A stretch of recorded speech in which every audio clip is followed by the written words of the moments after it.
बिस्मिल्लाहिर्रहमानिर्रहीम। अस्सलाम वालेकुम नादरीन, आप यूट्यूब चैनल देख रहे हैं। मैं इमरान खान हूँ। नादरीन, गुज़िश्ता रात पाकिस्तान और अफ़गानिस्तान की जो बॉर्डर है वहाँ पे झड़पें शुरू हो गई और ये फायरिंग अफ़गानिस्तान की जानिब से शुरू की गई। जो पाकिस्तान का मीडिया उसने ये रिपोर्ट किया, पाकिस्तान के सिक्योरिटी ज़राए ने यही बताया कि ये अफ़गानिस्तान की जानिब से कार्रवाई की गई है। अच्छा, इसमें जो इंटरनेशनल मीडिया है वो भी यही कह रहा है कि ये अफ़गानिस्तान की पहले रिटेलिएशन है। और वो रिटेलिएशन का लफ्ज़ इसलिए इस्तेमाल कर रहे हैं कि आज से 2 दिन पहले पाकिस्तान ने काबुल के नज़दीक एक अटैक किया था जिसमें पाकिस्तान के सिक्योरिटी ज़राए ये दावा कर रहे थे कि टीटीपी के सरबराह को नूर वली महसूद को मार दिया गया है, लेकिन अभी तक उसकी कोई कंफर्मेशन अफगानिस्तान से बाद में आई नहीं। कुछ और दहशतगर्दों का नाम लिया गया, लेकिन वो दहशतगर्द 2018 और 2019 में, यानी आज से 7 और 8 साल पहले मारे जा चुके हैं और उनकी खबरें मरने की पहले ही चल चुकी हैं। अब इस इंसिडेंट के बाद पहले अफगान मीडिया या अफगानिस्तान की हुकूमत की जानिब से धमकी आवेज रवैया इख्तियार किया गया और उन्होंने इसकी मजम्मत भी की। उन्होंने कहा जी पाकिस्तान हमारे जो टेरिटरी है उसके अंदर आके खिलाफ वर्जी कर रहा है। और फिर उन्होंने रशिया का और साथ में उन्होंने अमेरिका का मिसाल भी दिया कि उनके साथ इन्होंने बड़ी लंबी जंगें लड़ी हैं। देखिए, अफगानिस्तान एक खास तरह की लंबी जंग तो वो लड़ लेते हैं, लेकिन पाकिस्तान ने एक जंग में उन्हें भरपूर सपोर्ट दी और दूसरी जंग उन्होंने खुद ही लड़ी है, लेकिन तब तक वो बहुत ट्रेंड हो चुके थे। जो उन्होंने नेटो के खिलाफ एक लंबी लगभग 20 साल की एक लड़ाई लड़ी है अफगान तालिबान ने। बहरहाल अब हुआ ये कि उसके बाद अफगानिस्तान ने पाकिस्तान के बॉर्डर के ऊपर मुख्तलिफ इलाकों से अटैक किया। इसके मनाजिर भी हमने देखे, रात गए और उसके बाद पाकिस्तानी फोर्सेस की जानिब से भरपूर जवाबी कार्रवाई की गई, जिससे अफगानिस्तान में भी काफ़ी नुकसान हुआ और वहाँ पे चेक पोस्टें तबाह हुई। अब अफगानिस्तान का जो मीडिया है या वहाँ के जो हुकूमत है वो दावा कर रहे हैं कि उन्होंने पाकिस्तान का नुकसान किया, जबकि पाकिस्तान की तरफ से बाकायदा तस्वीर, वीडियोज़ और थर्मल इमेजेस दिखाकर बताया जा रहा है कि अफगानिस्तान का काफ़ी नुकसान हुआ। बिलाखिर सुबह होने से पहले अफगानिस्तान की हुकूमत ने जंग बंदी का ऐलान किया, जो एक बड़ा समझदारी का काम है। अफगान गवर्नमेंट ने कहा जी जंग बंदी का हम ऐलान करते हैं और हम उम्मीद करते हैं कि दोबारा अब लड़ाई नहीं होगी और पाकिस्तान की तरफ से कोई हमारे ऊपर जवाबी कार्रवाई नहीं की जाएगी। ये अब अफगानिस्तान ने उसके बाद जंग बंदी की है, लेकिन पाकिस्तान इस बीच में बड़ा तगड़ा जवाब दे चुका था। अब इस सारी सूरत हाल में ना चंद किरदार हैं जिन्हें हम फरामोश नहीं कर सकते। एक तो भारत का किरदार है। भारत जो है वो जख्म चाट रहा है, पाकिस्तान ने उनके तैयारे गिराए हुए हैं और वो अब बदला लेने के लिए पर तोड़ता रहता है। और ये देखें, हमला भी उस वक्त हुआ जब अफगान वजीर खारजा अमीर मुत्तकी वो भारत के दौरे पर है। ये बड़ा एक अजीबोगरीब टाइम है कि अफगान वजीर खारजा भारत के दौरे पे है, तब एक एयर स्ट्राइक होती है अफगानिस्तान में, उसके बाद भारत के अंदर उनका दौरा है और उस बीच में फिर बॉर्डर के ऊपर टेंशन हो जाती है और अफगान फोर्सेज और पाकिस्तानी फोर्सेज के बीच में पहली मरतबा इस लेवल की टेंशन हुई है और इतनी फायरिंग का तबादला हुआ है, शेलिंग का तबादला हुआ है। पाकिस्तान की जानिब से आर्टिलरी का भी इस्तेमाल किया गया। तो भारत के अंदर बहुत सारे लोग बगले में जा रहे हैं, खुश हो रहे हैं, एंजॉय कर रहे हैं कि जी पाकिस्तान की अफगानिस्तान के साथ लड़ाई लग गई। देखें, एक बात भारत को भी समझनी चाहिए, अफगानिस्तान को भी, अफगानिस्तान के पास कोई रवायती फौज नहीं है। उनके पास वो मिलिट्री वेपन्स भी नहीं है जो एक फौज के पास होते हैं, वैसी आर्टिलरी भी नहीं है, टैंक्स भी नहीं है। जो जदीद हथियार हैं आजकल के, जिनको ड्रोन्स कहते हैं या एयरफोर्स कहते हैं, वो भी अफगानिस्तान के पास नहीं है। अफगान सिर्फ एक गोरीला जंग के मास्टर हैं। बाहर से अगर कोई अफगानिस्तान के अंदर घुसेगा तो लड़ाई की नौयत कुछ और होगी। अगर कोई ऑक्यूपेशनल फोर्सेस हैं जिन्होंने ऑक्यूपाई किया हुआ है अफगानिस्तान की टेरिटरी को, तो उसके खिलाफ वो एक लंबी गोरीला जंग तो लड़ सकते हैं। और गोरीला जंग में यह है कि आपने छुपे रहना है, जब आपका दाव लगे आपने दाव लगा लेना है। लेकिन जब आप एक मुल्क की फौज होते हैं तो आपके पास बहुत सारी ऐसी चीजें होनी चाहिए जो हकीकतन इस वक्त अफगानिस्तान के पास नहीं है। तो अफगान फोर्सेस से गोरीला जंग के लिए तो ठीक है, मानते हैं कि वो लड़ सकते हैं, लेकिन एक रवायती जंग को लंबे अरसे तक लड़ना ये उनके बस में नहीं है, वो नहीं लड़ पाएंगे। क्योंकि देखिए, इसके लिए खास किस्म के हथियार और खास किस्म की फौजी ट्रेनिंग चाहिए होती है। उनकी सारी ट्रेनिंग जो है वो गोरीला है। उन्होंने दुनिया की आलमी ताकतों को अपनी गोरीला पावर से शिकस्त दी है, रशिया को दे दी, अमेरिका को दे दी, लेकिन वो पहाड़ों के अंदर छुप के कमीनगाहें बना के वो एक तरीके से लड़ते हैं। पाकिस्तान के साथ उनकी वैसी लड़ाई हो नहीं सकती। हाँ, ये जरूर हो सकता है कि वो पाकिस्तान के साथ अगर ताउन ना करे तो पाकिस्तान के अंदर दहशतगर्दी के वाकयात बढ़ते जाएं, या अफगानिस्तान पाकिस्तान के अंदर जो है वो गुरीला वॉर के अंदर सपोर्ट देना शुरू कर दे उन एलिमेंट्स को जो पाकिस्तान के अंदर फोर्सेस के ऊपर अटैक करते हैं, ये दूसरी बात है। तो ये वैसा नहीं है जैसा लोग समझ रहे हैं, इंडियन समझ रहे हैं कि अफगानिस्तान पाकिस्तान को फतह कर लेगा, जो कोई अटैक कर लेगा, ऐसा नहीं होगा। बॉर्डर से 1 इंच आगे वो नहीं आ पाएंगे और पाकिस्तान आने भी नहीं देगा। पाकिस्तान की जो दिफाई नुक्ता नजर से सलाहियत है वो बिल्कुल एक मुख्तलिफ नौइयत की है, वो एक कन्वेंशनल ट्रेंड फोर्स है। देखिए ना, ये अगर मिलिट्री एस्टेब्लिशमेंट की पॉलिसीज ठीक हो ना, तो ये बड़ी प्रोफेशनल फौज है पाकिस्तान की फौज। इस खित्ते की मजबूत तरीन और प्रोफेशनल फौज है जिसके पास बेहतरीन हथियार है। तो एक तो इसमें आप याद रखें भारत का किरदार है। भारत हवा भरने की कोशिश करता है कि लड़ाई हो जाए, किसी तरह पाकिस्तान एंगेज हो जाए। भारत भी यह जानता है कि अफगानिस्तान के पास उस नौइयत के हथियार या ट्रेनिंग नहीं है कि वो बॉर्डर से कोई बहुत बड़ा दबाव डाले, लेकिन भारत यह जानता है कि अफगानिस्तान एंगेज कर सकता है और उसके जरिए से पाकिस्तान के अंदर के हालात खराब कराए जा सकते हैं। जैसा कि माजी में परवेज मुशर्रफ के दौर में परवेज मुशर्रफ ने कहा था कि भारत के अफगानिस्तान के बॉर्डर के साथ साथ ट्रेनिंग कैंप्स हैं जहां से दहशतगर्द ट्रेंड होते हैं, वो पाकिस्तान में आते हैं और आकर दहशतगर्दी करते हैं। यह परवेज मुशर्रफ ने कहा था। तो उस वक्त क्योंकि अफगानिस्तान के अंदर जो हुकूमत थी वो हमारे बहुत खिलाफ थी पाकिस्तान के, लिहाजा हमारी बात नहीं बन रही थी। अब जो अफगानिस्तान की हुकूमत है, इसमें हमारे पास मौका था बड़ा जबरदस्त कि हम उनके साथ अच्छे ताल्लुकात बना लेते और एक वर्किंग रिलेशन हम उनके साथ डेवलप कर लेते, लेकिन हमने ये किया नहीं, क्योंकि इसमें एक फैक्टर और है जिसे हम अमेरिका कहते हैं। अब अमेरिका को अफगानिस्तान में बगराम एयरबेस चाहिए और ट्रंप की इसी ख्वाहिश के बाद कुछ सख्त बयान पाकिस्तान की जानिब से दिए गए। जैसा कि ख्वाजा आसिफ ने अफगानिस्तान को दुश्मन मुल्क करार दे दिया। जब डोनाल्ड ट्रंप ने बगराम एयरबेस मांगी, उसके बाद हमने बयान सुने, ख्वाजा आसिफ के बयान का जमीन आसमान का फर्क हो गया। अब यही ख्वाजा आसिफ है जो अमेरिका के मुकाबले में अफगान तालिबान के बारे में ये कहते थे कि ताकतें तुम्हारी हैं और खुदा हमारा है। यही ख्वाजा आसिफ है जिसने ये मौकिफ लिया था कि अमेरिका और नेटो को उन्होंने कहा कि ताकतें तुम्हारी है, और तालिबान की तरफ उनका इशारा था कि और खुदा हमारा है। ये ख्वाजा आसिफ साहब थे। लेकिन वही ख्वाजा आसिफ साहब ने जब एस्टेब्लिशमेंट के जूते पकड़े तो फिर उन्होंने कहा जी कि नहीं, अब क्योंकि एस्टेब्लिशमेंट अमेरिका को खुश रखना चाहती है, तो जैसे ही अमेरिका को बगराम एयरबेस की याद आई और डोनाल्ड ट्रंप ने उस ख्वाहिश का इजहार किया, तो ख्वाजा आसिफ ने यह कह दिया कि अफगानिस्तान हमारा दुश्मन मुल्क है। अब भारत के अंदर खुशियां मनाई गई लेकिन फायदा कोई नहीं, और अमेरिका ने इस लड़ाई में आना कोई नहीं है। वो कानों को हाथ लगाकर गए कि अफगानिस्तान की सरजमीन पे तो वो नहीं उतरते। हाँ, ये है कि पाकिस्तान में कोई अड्डा वड्डा उनको मिल जाए, यहां से जाके वहां अटैक करके वापस आ जाए, अलग बात है। वहां उस सरजमीन पे वो नहीं उतरते, वहां वो जाएंगे नहीं।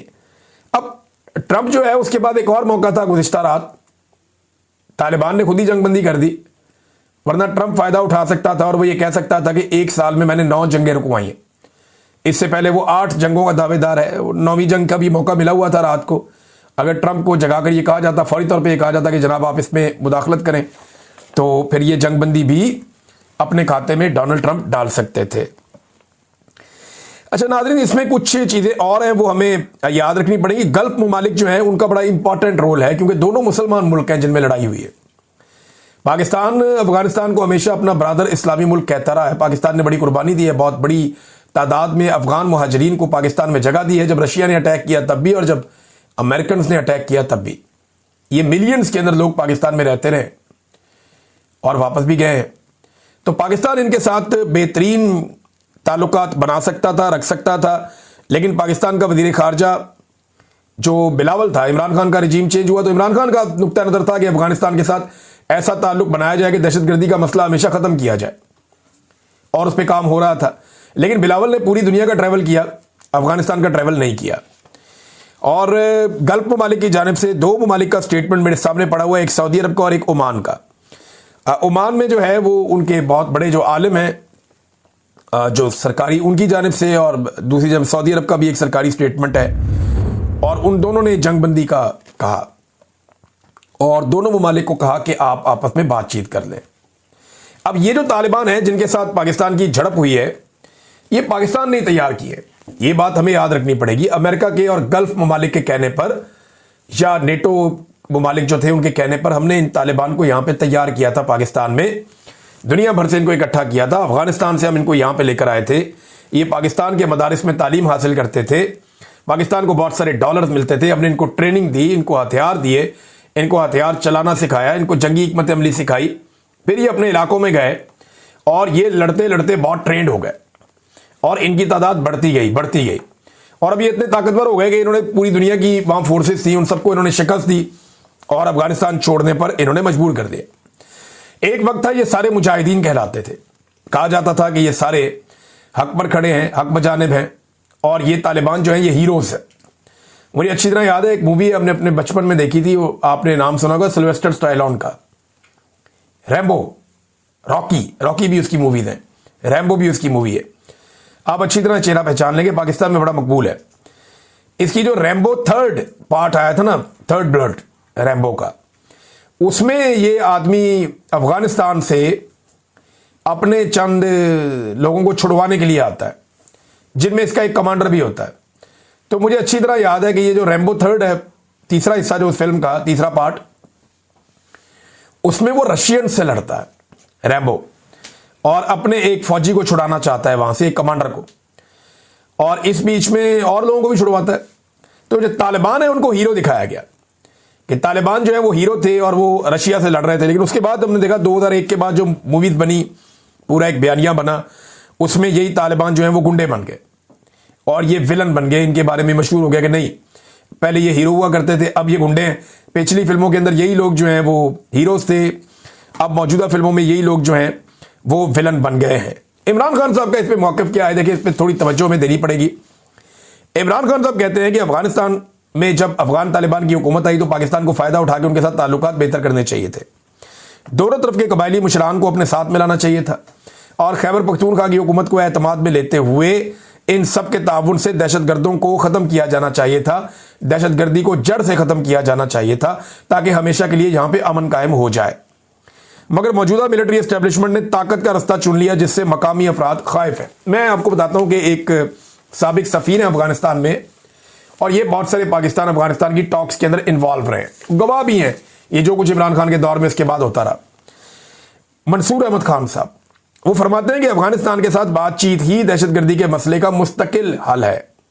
ये जुज़वी तौर पे आप ये कर सकते हैं, आर्जी तौर पे कि ठीक है आप लड़ाई कर लें, लेकिन जो मुस्तकिल हल है दहशतगर्दी के खात्मे के लिए वो अफगानिस्तान के साथ बातचीत है।